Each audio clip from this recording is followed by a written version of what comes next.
ಎಲ್ರಿಗೂ ನಮಸ್ಕಾರ. Welcome back to my channel good vibes. ನೋಡಿ, ನಾನಿಲ್ಲಿ ಶುಂಠಿ ಬೆಳ್ಳುಳ್ಳಿ ಪೇಸ್ಟು, ಕೊತ್ತಂಬರಿ ಸೊಪ್ಪು, ಹಾಗೆಯೇ ಮನೆಯಲ್ಲೇ ಮಾಡಿರುವಂತಹ ಗೀ ರೋಸ್ಟ್ ಪೌಡರ್, ಚಾಪ್ ಮಾಡಿರುವಂತಹ ಗಾರ್ಲಿಕ್, ಗೀ, ಕರಿಬೇವಿನ ಸೊಪ್ಪು, ಚಾಪ್ ಮಾಡಿರುವಂತಹ ಆನಿಯನ್ ಮತ್ತು ಬಿಳಿ ಎಳ್ಳನ್ನು ತಗೊಂಡಿದ್ದೇನೆ.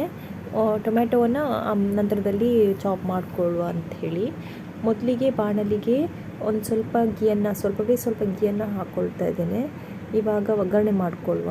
ಕರಿಬೇವಿನ ಸೊಪ್ಪು ಮತ್ತು ಚಾಪ್ ಮಾಡಿರುವಂತಹ ಗಾರ್ಲಿಕ್ಕನ್ನು ಹಾಕಿ ಚೆನ್ನಾಗಿ ಫ್ರೈ ಮಾಡಿಕೊಳ್ಳುವ. ಮೊದಲಿಗೆ ಈ ಹಂತದಲ್ಲಿ ನಾವು ಎಳ್ಳನ್ನು ಕೂಡ ಹಾಕ್ಕೊಳ್ಬೋದು. ನಾನು ನಂತರದಲ್ಲಿ ಹಾಕ್ಕೊಳ್ತಾ ಇದ್ದೇನೆ, ಯಾವಾಗ ಬೇಕಾದರೂ ಹಾಕ್ಬೋದು. ನೋಡಿ, ಚಾಪ್ ಮಾಡಿರೋ ಆನಿಯನ್ನ ಹಾಕಿದ ಮೇಲೆ ನಾನು ಹಾಕ್ಕೊಳ್ತಾ ಇದ್ದೇನೆ ಎಳ್ಳನ್ನು. ಇವಾಗ ಟೊಮ್ಯಾಟೊವನ್ನು ಕೂಡ ಹಾಕಿ ಸ್ವಲ್ಪ ಬಾಡಿಸ್ಕೊಳ್ಳುವ. ಸ್ವಲ್ಪ ಉಪ್ಪನ್ನು ಹಾಕಿದರೆ ಬೇಗ ಬಾಡ್ತದೆ, ಹಾಗಾಗಿ ಈ ಹಂತದಲ್ಲೇ ಉಪ್ಪನ್ನು ಆ್ಯಡ್ ಮಾಡ್ಕೊಳ್ತಾ ಇದ್ದೇನೆ. ನೋಡಿ, ಇಷ್ಟು ಫ್ರೈ ಆದಮೇಲೆ ನಾನು ಶುಂಠಿ ಬೆಳ್ಳುಳ್ಳಿ ಪೇಸ್ಟನ್ನ ಹಾಕ್ತಾ ಇದ್ದೇನೆ.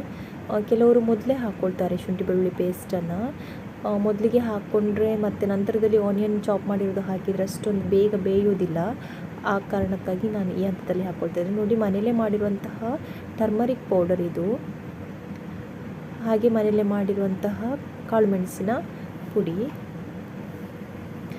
ಇವೆಲ್ಲವನ್ನು ಹಾಕಿ ಚೆನ್ನಾಗಿ ಮಿಕ್ಸ್ ಮಾಡಿ, ಮತ್ತು ನಾನು ಕ್ಲೀನ್ ಮಾಡಿ ಇಟ್ಕೊಂಡಿರುವಂತಹ ಒಂದು 2 kg ಆಗುವಷ್ಟು ಚಿಕನನ್ನು ಕೂಡ ಇವಾಗ ಹಾಕ್ಕೊಳ್ತಾ ಇದ್ದೇನೆ. ಚಿಕನ್ ಚೆನ್ನಾಗಿ ಉಪ್ಪು ಮತ್ತು ಮಸಾಲೆಗಳನ್ನು ಚೆನ್ನಾಗಿ ತಗೊಳ್ತದೆ ಅಂಥೇಳಿ ನಾನು ಗರಂ ಮಸಾಲೆಯನ್ನು ಕೆಲವೊಂದು ಇಂಗ್ರೀಡಿಯೆಂಟ್ಸನ್ನ ಇದರಲ್ಲೇ ಪೌಡರಲ್ಲೇ ಆ್ಯಡ್ ಮಾಡಿರೋದ್ರಿಂದ ಸಪ್ರೇಟಾಗಿ ಹಾಕ್ಕೊಳ್ತಾ ಇಲ್ಲ, ಜಾಸ್ತಿ ಆಗುತ್ತೆ ಅಂಥೇಳಿ. ನಾನು ಪೌಡರ್ ಮಾಡುವಾಗಲೇ ಗರಂ ಮಸಾಲೆ ಪೌಡರ್ ಪುಡಿಯನ್ನು ಮಾಡ್ಕೊಂಡಿರೋದ್ರಿಂದ, ಐಟಮನ್ನು ಹಾಕಿರೋದ್ರಿಂದ ಘಮ ಚೆನ್ನಾಗಿತ್ತು, ಹಾಗಾಗಿ ಎಕ್ಸ್ಟ್ರಾ ಆ್ಯಡ್ ಮಾಡಲಿಲ್ಲ. ಅದನ್ನು ಇವಾಗ ಹಾಕ್ಕೊಳ್ತಾ ಇದ್ದೇನೆ.